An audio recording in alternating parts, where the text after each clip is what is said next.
Corporate India की एक बड़ी धमाकेदार खबर आज आई और उसके बाद आपको शेयर बाजार पे भी उसका असर देखने को मिला है। आज टाटा समूह के शेयरों में अच्छी खासी गिरावट दर्ज हुई है। वजह यह है कि टाटा सन्स के चेयरमैन एन चंद्रशेखरन, जिन्हें चंद्रा के नाम से जाना जाता है, उन्होंने इस्तीफा दे दिया है। टेक्निकली इस्तीफा नहीं दिया है, क्योंकि उन्होंने कहा है कि जब अगली बार फरवरी में उनका टर्म खत्म होकर उनको दोबारा चुना जाना है, री इलेक्ट होना है या री अपॉइंट होना है, तो वो अपने आप को री अपॉइंटमेंट के लिए प्रेजेंट नहीं करेंगे।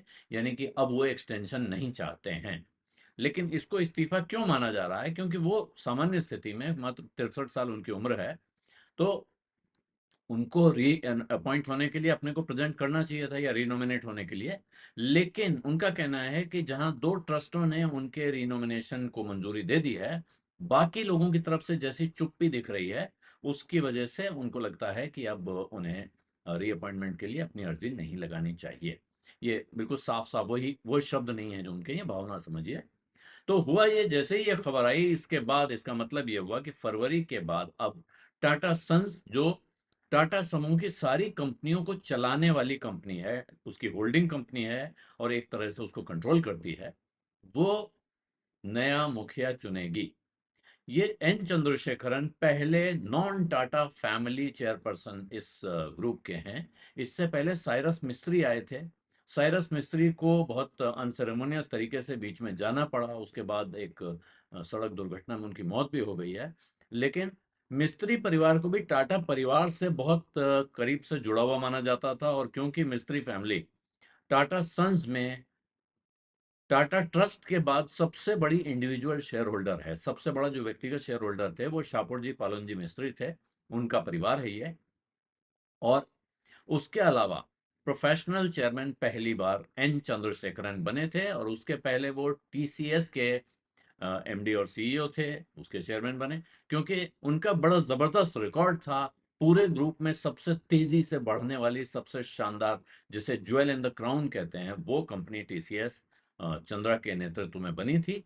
इसलिए उनका बाजार में बहुत जलवा था। उनको बहुत अच्छा प्रोफेशनल माना जाता है। मैनेजमेंट में उनका दखल जो है उसकी लोग मिसालें देते हैं। तो वो एन चंद्रशेखरन ऐसी परिस्थिति में चेयरमैन बनाए गए जब रतन टाटा ने साइरस मिस्त्री को चेयरमैन के पद पर रहने के लायक नहीं पाया, और उन पर तरह तरह के इल्जाम लगाए गए कि वो ग्रुप के खिलाफ काम कर रहे हैं, और उनको उनसे इस्तीफा लिया गया। उसके बाद एन चंद्रशेखरन पुराने भरोसेमंद थे, वो बने।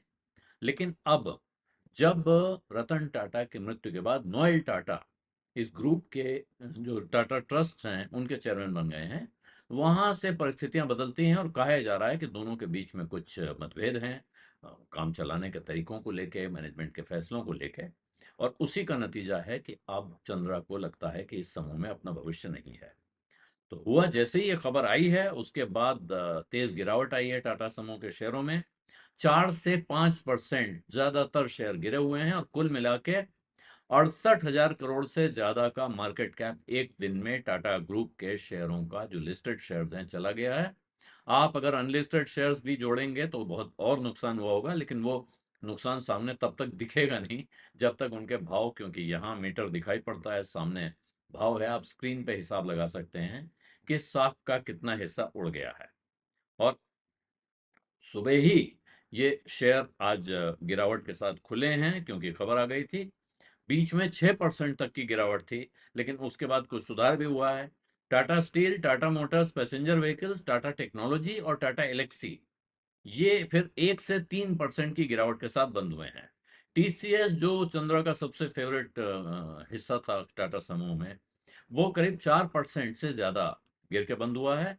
जबकि आईटी कंपनियां दूसरी 1 से 1.5% गिरी हुई थी, तो वो आप कह सकते हैं कि उस बाजार में भी ठंडा था। और साथ में ये खबर आ गई, इसका असर है। टीसीएस का जो गिरावट है, टीसीएस की, उसकी वजह से इंडेक्स में करीब 0.8% की गिरावट सिर्फ टीसीएस का कंट्रीब्यूशन माना जा सकता है। एनएससी का निफ्टी 50 आखिरकार 0.2%, मतलब बहुत मामूली गिरावट के साथ 24,435.95 पे आज बंद हुआ है। और सेंसेक्स भी 0.2% की गिरावट के साथ 77,966.55 पे। टेक्निकल एनालिस्ट का कहना है कि कोई ये जो बुधवार का जो गिरावट है आज की, टाटा के शेयरों में जो झटका है, इसको कोई बड़ा भारी वो नहीं मानेंगे वो, टीसीएस को छोड़ के, क्योंकि उस इंडस्ट्री पे ही चिंता के बादल मंडरा रहे हैं। तो बाकी का उनका कहना है कि बहुत डाउन साइड नहीं दिख रही है, चिंता की कोई बात नहीं है। और कंपनी, क्योंकि ग्रुप की हर कंपनी में बहुत अच्छी तरह से काम चल रहा है, प्रोफेशनल मैनेजमेंट बैठा हुआ है, तो ऐसी कोई खास चिंता की बात दिखाई नहीं पड़ रही है। लेकिन आप दूसरी तरफ अगर देखें तो जहां ग्रुप की ज्यादातर कंपनियों ने बहुत फ्लैट या हल्की फुल्की ग्रोथ दिखाई है अपने रिटर्न्स में, वहां टीसीएस में उसकी उसके रिटर्न्स में करीब 28% की गिरावट आई है। तो ये चिंता की बात है, और इसीलिए टीसीएस को अब अलग खाते में फिर से रख के देखा जा रहा है। और लोग ये कह रहे हैं टीसीएस अब एक डाउन ट्रेंड में चल रहा है। जो पहला इसका डिस्ट्रीब्यूशन फेज था, उसके पीक से 4400 पे था, वो वहां से नीचे आया है, और उसके बाद अब अभी वो डाउन ट्रेंड का दूसरा दौर चल रहा है, ये बाजार में जानकारों का कहना है। अब ग्रुप के लेवल पे अगर आप देखें तो सबसे बड़ी चिंता क्या है कि अब चंद्रा की जगह कौन होगा। टाटा सन्स करीब 30 कंपनियों को कंट्रोल करता है। टाटा समूह के अंदर 30 ऐसी कंपनियां हैं जो टाटा सन्स के डायरेक्ट कंट्रोल में हैं। चंद्रा का ये इस्तीफा, या जो उन्होंने अनिच्छा जताई है इस पद पर रहने की, फरवरी तक रहेंगे, उन्होंने कहा है कि मैं अपनी सक्सेशन प्लानिंग में मदद करूंगा, जो भी आएगा उसको हैंड ओवर करवाऊंगा। तो अब वहां एक बिल्कुल साफ खाली जगह दिख रही है। कोई सेकंड इन कमांड तो बैठा नहीं था कि ये बन जाएंगे, बिल्कुल साफ दिख रहा हो, वो दिख नहीं रहा है। तो अब ग्रुप के लिए एक तरह का नेगेटिव है, लेकिन क्या ये नेगेटिव रहेगा या आगे जाके पॉजिटिव बदल जाएगा, कहना बहुत मुश्किल है। लेकिन इसी वजह से बाजार में जैसे ही आशंका होती है तो एकदम फिर शेयर भड़बड़ा के गिरने लगते हैं। अभी उनका एंड होना है टर्म फरवरी में, लेकिन और वक्त है, यहाँ से लेकर फरवरी तक करीब 6 महीने का वक्त है। इस 6 महीने में क्या उनका वारिस चुन लिया जाएगा, नया लीडर टाटा ग्रुप का हाथ में आ जाएगा, ये बड़ा सवाल है। इस सवाल का जवाब वक्त देगा, लेकिन जानकार लोग कह रहे हैं अभी तो बहुत बहुत जल्दबाजी होगी। अभी खबर आई है, आज ही इसका जवाब दे दिया जाए, कहना बहुत मुश्किल है। लेकिन अब क्या प्लानिंग है वो दिखाई पड़ेगी। आज की तारीख में जो रिएक्शन है, इसको आप सेंटिमेंटल रिएक्शन, नी जर्क रिएक्शन, कुछ भी कह सकते हैं। लेकिन अब टाटा ग्रुप की कंपनियों का शेयर बाजार में भविष्य इस पे निर्भर करेगा कि सक्सेशन कितनी जल्दी अनाउंस हो जाता है, सक्सेशन प्लानिंग कैसे होती है, और कितना स्मूथ हैंडओवर होता है, और उसके बाद वो इस पूरे ग्रुप को चलाने का तौर तरीका क्या रूप अख्तियार करता है। इन सब चीजों से फैसला होगा। जब 2017 में चंद्रा बनाए गए थे तो एक तरह से उत्साह आया था, क्योंकि ग्रुप के अंदर से एक प्रूवन लीडर आ रहा था जिसने अपना काम करके अपना अपनी वर्थ साबित की हुई थी। तो अब क्या होगा, अब वो बाहर से लाएंगे।